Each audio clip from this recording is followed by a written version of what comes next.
নমস্কার বন্ধুরা, আজকে আমরা বানাতে চলেছি চটজলদি মটন ঘুগনি। তার কিছু রেসিপি আপনার সঙ্গে শেয়ার করতে চলেছি।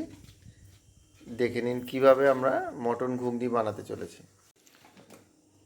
প্রথমেই নিয়ে নিলাম হাফ কাপ তেল কড়াতে। তেলটা একটু গরম হতে দেবো আমাদের। এখানে আমাদের মশলাগুলো আলাদা করে নিয়েছি। 4টে টুকরো পেঁয়াজ, 200 গ্রাম মটন কিমা,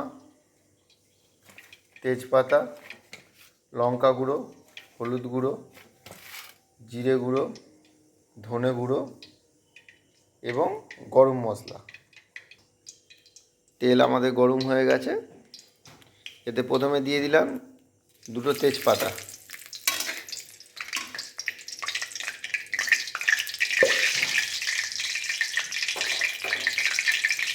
এর সঙ্গে আমাদের যাচ্ছে 4 টুকরো পেঁয়াজ টুকরো।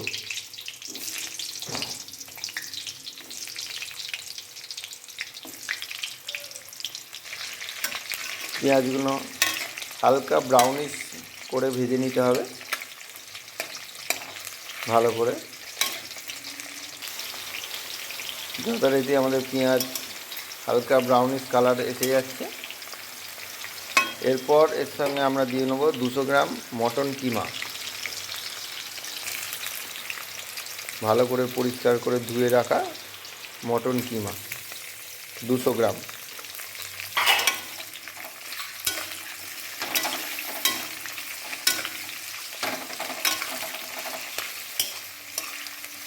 তা ভালো করে ভেজে নিতে হবে আমাদের একসঙ্গে।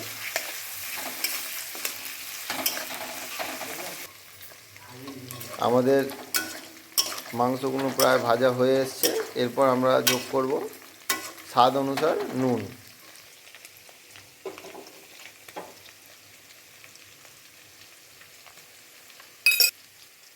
চিনি স্বাদ অনুসার।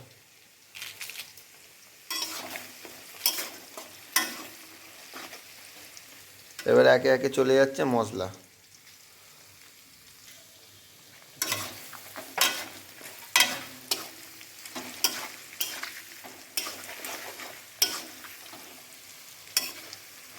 এবং এর সঙ্গে যাচ্ছে আমাদের আদা রসুনের পেস্ট। এটা আপনি যতটা পরিমাণ মটন নেবেন সেই অনুযায়ী আদা রসুন পেস্ট দিতে হবে। এখানে আমাদের 500 গ্রাম মটর ইউজ করা হয়েছে, সেই কারণে আপনি সেই অনুসারে আদা রসুন পেস্ট আমরা ইউজ করলাম রান্নাতে। এবার ভালো করে এটা মশলাগুলো কষিয়ে নিতে হবে।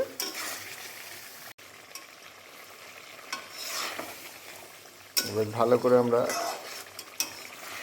মশলাগুলো মটনের সাথে কষিয়ে নিচ্ছি। এরপরে আমরা অ্যাড করব মটর। এটা প্রায় 10 মিনিট মতো আপনাকে মশলাটা কষাতে হবে, যতক্ষণ না জলটা টেনে আসছে। এবার আমরা অ্যাড করব এর সঙ্গে 500 গ্রাম মটর।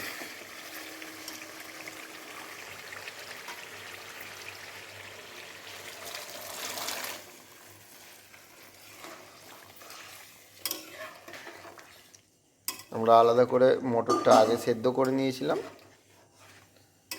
500 গ্রাম মটর এবং সামান্য কিছু আলু আমরা আলাদাভাবে সেদ্ধ করে রেখেছিলাম।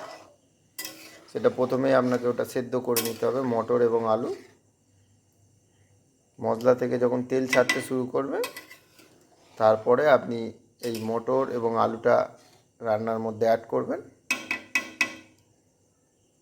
এবার ধীরে ধীরে এটা জলটা মরে আসবে, ফুটতে দিতে হবে।